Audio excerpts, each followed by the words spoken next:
Я очень разносторонний человек и, в принципе, всегда старалась развиваться в разных направлениях. Конечно, большая часть жизни у меня прошла совершенно в других реалиях. Это была создана мной фирма аудиторская, которая также называлась, кстати, «Искусство налогообложения» город Сыктывкар, то есть аббревиатура. И даже тогда уже мне близко было искусство. Потом это было увлечение, хобби мужской одеждой. То есть у меня были магазины, первый в городе это «Эгоист», мужская одежда. И вот как раз, когда я стала увлекаться и в нюансы создания мужской одежды, и именно в тот момент мне вдруг пришло открытие, что на самом деле мир идет к тому, что сейчас стираются какие-то гендерные признаки, поэтому действительно можно одеваться в одном магазине и мужчинам, и женщинам, но при этом женские черты и красота женщины никак не стирается, когда она одевает мужскую одежду. И я точно так же доказываю вот это вот своими коллекциями, которые созданы на основе мужской одежды. У меня вообще на самом деле несколько проектов. Один большой проект – это «Экологический вектор современности», некоммерческая организация, которая занимается развитием экологической культуры, в основном, конечно, молодежи и современных людей. Основным направлением деятельности «Экологический вектор современности» – это пропаганда современного образа жизни, экологического разума и творчества, пропаганда именно второго проекта, который называется «Сиквел». Суть проекта, в общем, это переработка дедстоков товаров народного потребления. У нас нет дисконт-центров. Секонд-хенды тоже не принимают, потому что это европейские, они не принимают российскую одежду. Вот это вот количество нераспроданных товаров провоцирует создание несанкционированных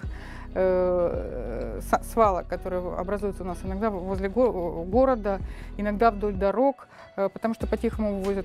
Я предлагаю новый инновационный метод и технологию, которая включает в себя вот как раз симбиоз разума и творчества. Хотелось бы создать такой центр, в который бы стекались дедстоки, в первую очередь для дизайнеров, для креативных людей, для творческих людей, которые мы могли в этом центре еще и получить новую профессию, которую предполагается назвать эко-сиквел-технолог, которые бы смогли и умели бы перерабатывать и создавать из вещей новые вещи, современные вещи. Вообще история начиналась в 2019 году, когда я уже активно работала, и моя команда над созданием коллекции в «Сиквел». Но меня заинтересовала тема, как трансформировать нанесение рисунков, и мне хотелось как раз какую-то историю, посвященную экологии, нанести, может быть, на саму коллекцию, тем самым привлечь к «Сиквелу» внимание. Ну и к ее зеленой составляющей. И я просто просматривая свою собственную ленту в Инстаграме, вдруг вижу рекламу, что совершенно интересные такие манги японские на экологическую тему. Суть этой манги была следующая, что земляне настолько загрязнили свою планету, что на ней стало невозможно жить. Они собрались и улетели на Марс. А здесь остались некие эти персонажи Супон и Ника Мышка. Соответственно, у них остались фирмы, кафе, рестораны, вся инфраструктура от людей. И эта манга как раз рассказывала о том, как они изучают любые предметы и осваиваются с ними, и язык изучают. И в этот момент я вдруг читаю в рекламе, что 20 какого-то там июля японский художник будет в Сыктывкаре. Я, конечно же, поехала сразу навстречу, чуть ли не в ноги кинулась ему с предложением, рассказала про проект. В тот момент у меня еще даже не было идеи, но я уже схватила с собой эти рубашки для того, чтобы рассказать, объяснить. Он, конечно, был в шоке. Я бы с удовольствием, в общем-то, отдал все свои рисунки, если вы готовы. А если еще и будут студенты, и дети, и школьники, и получать новую профессию, и даже изучать иностранные языки посредством манги, особенно на экологическую тему. Мы изучаем язык. И мы наносим каждый свою историю создал, придумал, юмористическую какую-то мангу. Она же не требует каких-то художественных технологий, знаний. Это же можно элементарные рисунки нанести. Ты развиваешь свое творчество, ты развиваешь свой эмоциональный интеллект, ты изучаешь языки, ты создаешь одежду, которую сам потом можешь носить, либо кто-то будет носить, и это еще и будет элементом искусства практически. Да? Ну и, естественно, коллекция вот технологии Sequel. В первую очередь, конечно, наверное, команда людей, которых бы это интересовало. Когда, в общем-то, один в поле не воин.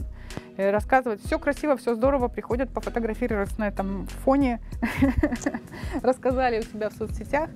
А реально поддержки, с кем бы можно было работать, это сложно. Вроде бы как интересно, но со стороны инвесторов, которые бы помогли развить этот проект, политиков, которые бы, опять же, на законодательном уровне помогли решить этот вопрос, ну или хотя бы выйти с законодательной инициативой по поводу вот создания центров по переработке дедстоков, работы с дедстоками.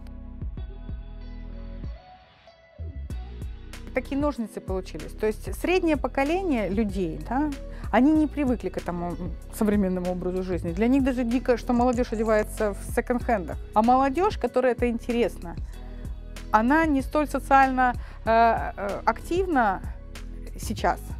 И в том числе уж точно не готова инвестировать и либо работать, потому что молодежи хочется сначала встать на ноги и получать деньги, а здесь этих денег нет, здесь, собственно говоря, это движение такое вот именно души. Но всегда рада, чтобы они пришли, увидели, во-первых, узнали историю вообще возникновения этого стиля, плюс вот само создание, плюс участие в показах, плюс можно было бы отработать и показать людям, как создаются и вообще и лукбуки, там, кампейны, дропы, то есть сегодняшние понятия о моде и нашим студентам далеки. Я бы хотела на основе этого проекта, чтобы они учились, чтобы это для них какая-то такая стала база учебная, а впоследствии у них это стало все еще и образом жизни. Здесь любой специальности нашлось бы применение, если человеку близки эти принципы. Когда они ее видят? Конечно, вопрос, как в анекдоте, а что так можно было бы, то есть реально удивляет, нравится, очень хорошо заходит. Спрашивают, где и когда можно было бы купить, но я это придерживаю, потому что мне для начала людям надо показать, что это возможно. Молодежи нравится точно. Сколько бы у меня здесь не проходило различных каких-то мероприятий, и волонтеры когда-то приходили, и вот студенты даже педагогического колледжа, и они принимали, кстати, участие в росписи и в создании коллекции. Им нравится очень. Им нравится очень.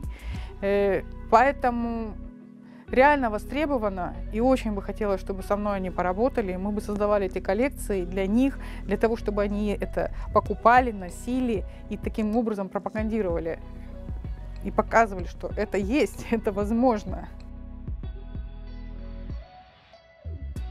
Ребята, вот не надо все, что угодно тащить сразу на свалку. Вы задумайтесь о том, что даже то, что попадает на свалку, оно там остается на сотни лет, Давайте мы все-таки все, что уже произведено, давайте мы все-таки попробуем внедрить его еще раз и дать вторую жизнь, дать продолжение, дать сиквел.